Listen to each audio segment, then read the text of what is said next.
welcome to the Kindness Podcast live. You notice something different about me? I am not wearing glasses because I put in contacts today. I made this special extra effort for you. You're welcome. And if you didn't notice, don't worry. My husband doesn't notice either. But I did do a video for my mom this morning just to say hello to her. And she wrote me back and she said, why do you have makeup on? So clearly, I might still be in COVID mode most days. Anywho, enough about that. I'm so glad you're here for the Kindness Podcast. We have a really, really special author with us today.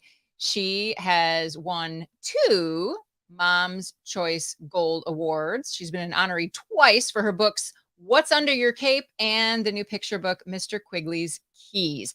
Barbara Gruener is a bilingual educator, speaker, coach, and beloved school counselor who works passionately to influence school culture. Isn't that something that we need? This great influence in our schools. I love it. Well, though she says she technically started teaching in first grade, she's in her 38th year of education. Barbara grew up on her family's dairy farm in my favorite place, Wisconsin. Yes.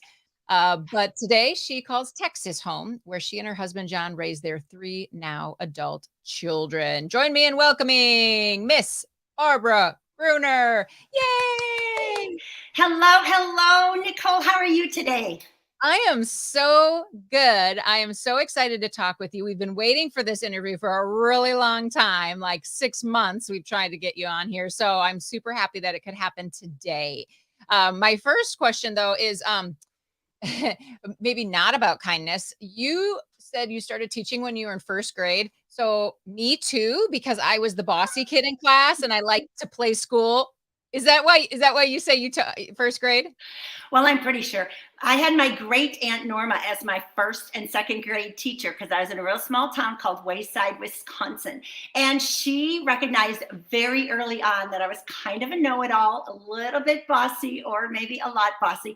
And so when the lesson got over to keep me from listening in on the second grade when I was in first, and then vice versa, because both classes were together, she would put me in the library and she would say, now go help this child, or go help that child, or see if you can help, Jimmy understand what we just did. And so I feel like I have been Aunt Norma's right hand for, I don't know, forever. What a special memory. Well, and speaking of special memories, I understand that you really this dairy farm you grew up on really sparked your interest in writing. How is that possible? Like milking cows, writing, it kind of seems different. Well, because it's your window to the world when you get a letter in the mail. And so I really started not only journaling, but writing letters to pen pals. And by 6th and 7th grade, I had amassed, 20 pen pals from all over the world, England included. And so it was such a treat in college to be able to meet that pen pal that I had only known through letters, letter writing and journal writing, and just expressing myself in the written word. That is really cool. Super cool. And you do you still keep in touch with anybody? Oh, we still have all the Wisconsin pen pals. I'm here in Texas now, but the last time I was in contact, we had just gotten the internet, like email in 1999. And I actually heard from the girl in England again. We had met the one time in 1982. And so it's fallen off. But, I think you can't keep people forever, but you get them for a season. And then, to say that I knew someone in England was such a big deal for a girl from Wayside, Wisconsin. Yeah, absolutely. Oh, I love that. You Yeah. are so passionate about helping people build character, and I'm really wondering what that means to you. What is when you say building character, what does that mean? So that's such a great question. I think for me, it's like making healthy choices founded on something, because my contention has always been these children are so smart, but if they don't have values to hold on to and something that grounds them, then they're going to be scary and smart. And that's just the way of the world, right? And I don't want scary, smart kids in charge when I'm relying on them to be that next generation. So just things like trustworthiness and empathy and honesty and kindness, integrity, which kind of covers it all. Be in the right place at the right time, doing the right thing for the right reason. Like, that's it. It's what is it? They say it's simple, but it's not easy. Simple, but not easy. So you said a moment ago something about seasons, and I know that you've recently gone through a pretty hard season in losing your brother. Mhm. And I'm wondering how the years of you building character within yourself helped with that grief during that time.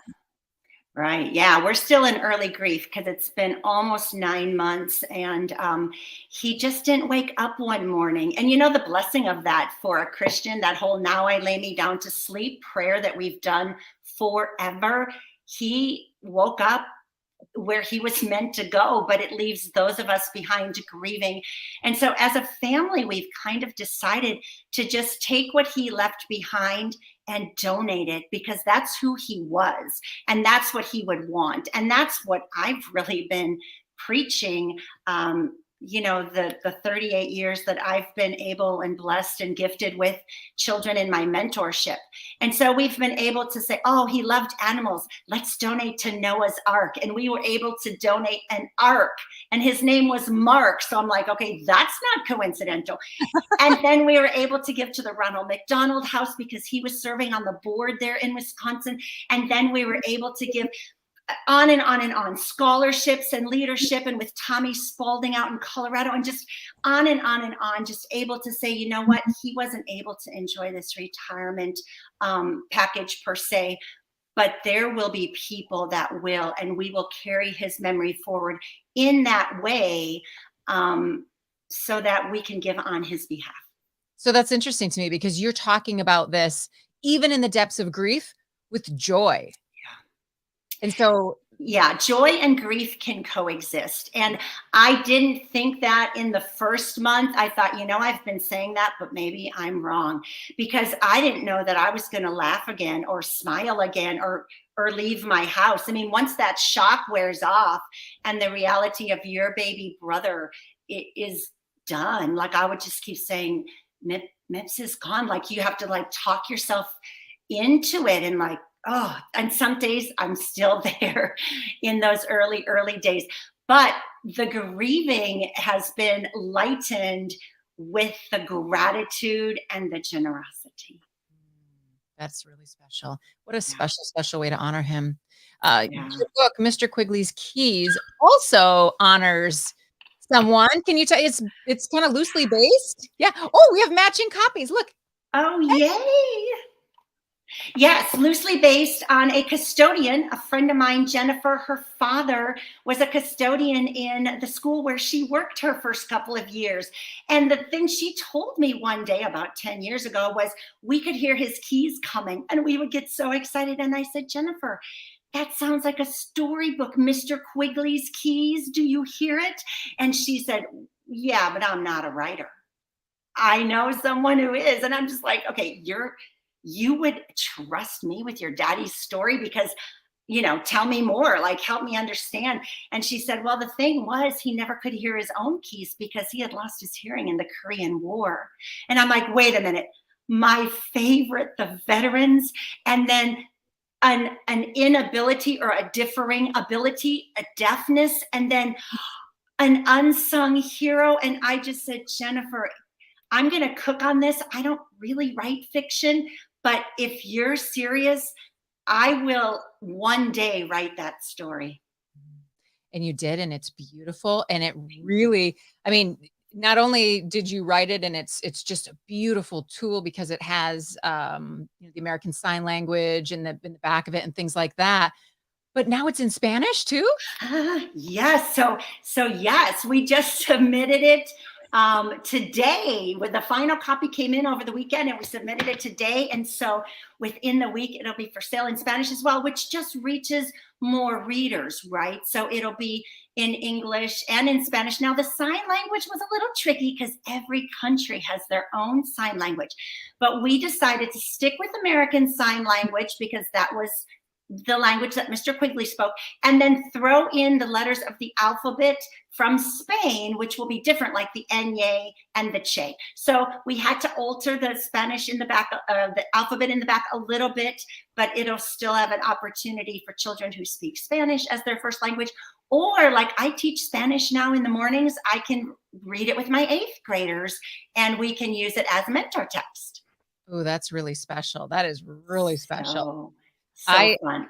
I am excited. I'm going to regift this book to a friend of mine who is a teacher because I thought it was so special. At the very end, there's a part that talks about new vocabulary, words like cadence, and then there's comprehension curiosities where you kind of stop and you ask like what's the narrator's name, and writing prompts so you can get them to write. You really just have nailed it in this. The only thing I didn't like about the book is that I couldn't find all of the hidden keys. And Nicole, we put 13 of them in there so that the frustration level wasn't too bad. But yeah, the illustrator, who's a young art teacher in my town, she actually sought me out to be her mentor. And after that first visit, I said, oh, she's gonna illustrate the book. And then I had to talk the publisher into using her because typically they have their own illustrators. But it was such a blessing that it could all come together and that she was able to, she did that all on the Procreate app. She was able to draw all of those illustrations on an app. And she hid 13 keys. We only asked the kids to search for 12 within her illustrations. Mm-hmm. Yeah.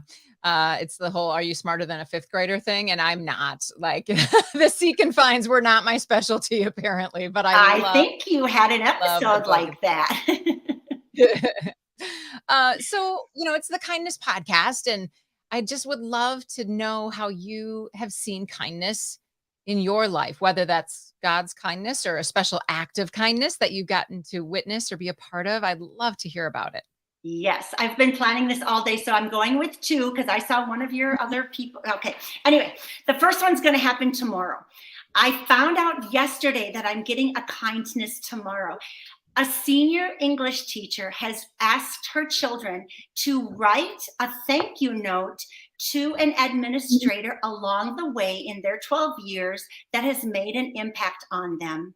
And so one of my 2nd graders, we're talking a decade now, one of my 2nd graders has reached out. She is now 18 years old and she's a senior.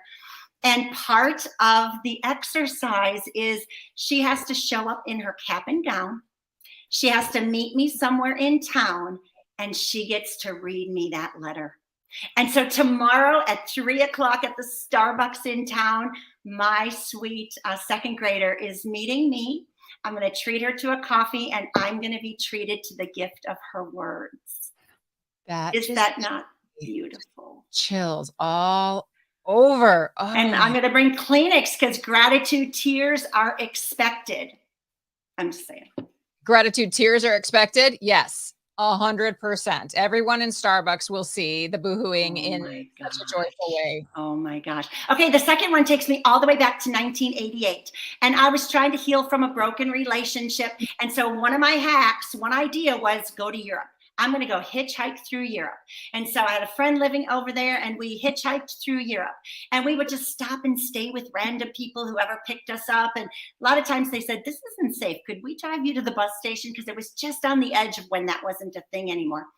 We stayed with this lovely couple named Doris and Matthew one night overnight. And on Sunday, they gave us a ride to a spot where we could be picked up to head to Switzerland. So we were in Germany with Doris and Matthew. It was the first time we had to wait over an hour for our ride. And Matthew had said, I'm going to take you to a spot where you'll pretty easily get picked up on the Autobahn and shuffled away to Switzerland. Well, it was hot and we were starting to complain and this has never happened. What's going on? We see a car. We're so excited. It's Matthew.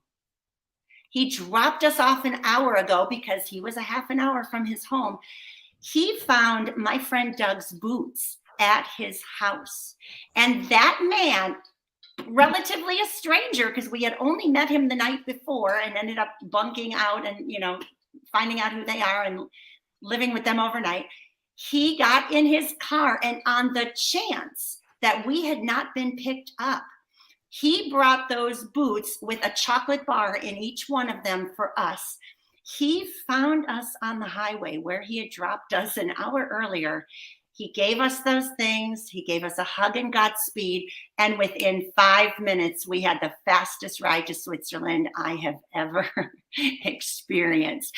The kindness of a stranger, the kind of kindness that costs something, not monetarily, although it was gas money 4 ways to the highway and back, but the thoughtful, the go out of your way, there's a chance they're not still going to be there, I don't even know these people and I have already served them, that sacrificial kind of kindness that just made me want to do better. And then a chocolate bar in each boot. Like it's just the icing on top of this cake. Sweeten it. Yes. Something I'll never forget, 1988. What a cool story. Love Thank it. you. Yeah. I always love to share a kindness tip with our listeners as well. Do you have anything that something practical people can implement in their lives today? Do you know, you just have to be aware. You just have to look around, see a need, fill a need. I think I borrowed that from Southwest Airlines. See a need, fill a need. And it doesn't have to be great to be grand or vice versa, grand to be great. So it could be a smile. And that is going to be a kindness that someone on that day is going to treasure. So just be aware of your surroundings and watch kindness opportunities will come to you. And it might be in a pair of boots. I love it. With some chocolate. With some chocolate, yes. What else do you want to share with us before we let you go today? I just think empathy is so important too. Sometimes we want to jump to kindness. I really tried to make empathy a strong theme throughout the book. But in life, when I teach kids, empathy is not to fix anything for anyone. And no one's even going to fix that Mr. Quigley couldn't hear. But what it's going to do is step into their story and make them feel not so alone in whatever's going on. So I often say empathy gives kindness its why. If kindness needs a why, so you're not just being kind because someone told you to, you're being kind because you want it to be meaningful and sustainable, then I think going to empathy first is a really, really good idea. I love that. What a great tip and what a great thing to stop and think about. Put yourself in that person's shoes, really think about it before you give that act of kindness so that you can really form that connection. Yeah, or their boots. Or their boots. That's right. Barbara, thank you so, so much for talking with me. Where can people find more out about you? So I blog at the Corner on Character, corneroncharacter.com. I'm on Twitter at Barbara Gruener. I also have barbaragruenerauthor.com for more information about my books and my why. This podcast will be linked over there. So I basically just want to provide seeds. Like I go back to my farming root. I'm just a seed planter. And so not just as in diminish it, it's important, but I want to plant seeds so people can grow them. So anytime I curate or create something new, I pop it onto social media and just hope that someone will take that seed and grow a beautiful bouquet. Awesome. Thanks so much, Barbara, for being with us today. I appreciate it. Thank you, Nicole. I've appreciated following you and good luck in your ministry. I'm so excited for your next chapter. Thank you. Thank you. And thank you for being a part of the Kindness Podcast live today. If you're wondering what Barbara was talking about there at the end, I'm actually going back to seminary and not back to seminary. I'm going to seminary for the first time to become a pastor. So I will continue, though, with the Kindness Podcast because, we got to add some kindness to the world along the way. Isn't Barbara delightful? Didn't you love her? Go back, listen to this again. She's got so many words of wisdom tucked into this little 20-minute interview. Thank you for being with us, and I hope you have a fantastic day. Go be kind.